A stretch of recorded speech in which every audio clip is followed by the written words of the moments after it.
السلام علیکم ورحمۃ اللہ وبرکاتہ۔ سامعین محترم، امید ہے کہ آپ خیریت سے ہوں گے۔ اللہ آپ کو ہمیشہ خوش رکھے۔ سامعین کرام، جیسا کہ آپ جانتے ہیں کہ انگریزی کیلنڈر کا چوتھا مہینہ اپریل کا ہے، جس میں اسلامی کیلنڈر کے 2 مہینے شامل ہیں، رمضان اور شوال، اور اسی اپریل کے مہینے میں الوداع جمعہ، شب قدر اور عید الفطر 3 اہم اسلامی تاریخیں آ رہی ہیں۔ ناظرین کرام، الوداع جمعہ، شب قدر اور عید الفطر انگریزی کیلنڈر کے مطابق کس دن اور کس تاریخ میں ہے، چلیے جان لیتے ہیں۔ دوستو، آپ سے ایک گزارش ہے کہ ابھی تک ہمارے چینل کو سبسکرائب نہیں کیے ہیں تو سبسکرائب کر لیجئے اور گھنٹی کے نشان کو بھی دبا دیجئے۔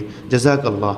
احباب گرامی، 5 اپریل 2024 کو الوداع جمعہ ہے، 6 اپریل بروز سنیچر کو شب قدر ہے اور 11 اپریل بروز جمعرات کو عید الفطر ہے انشاءاللہ۔ عزیز ساتھیوں، اگر آپ کو یہ کیلنڈر PDF شکل میں چاہیے تو نیچے ڈسکرپشن میں اس کے لنک موجود ہے، آپ اس پر کلک کر کے ڈاؤن لوڈ کر سکتے ہیں۔ شکریہ، جزاک اللہ خیرا۔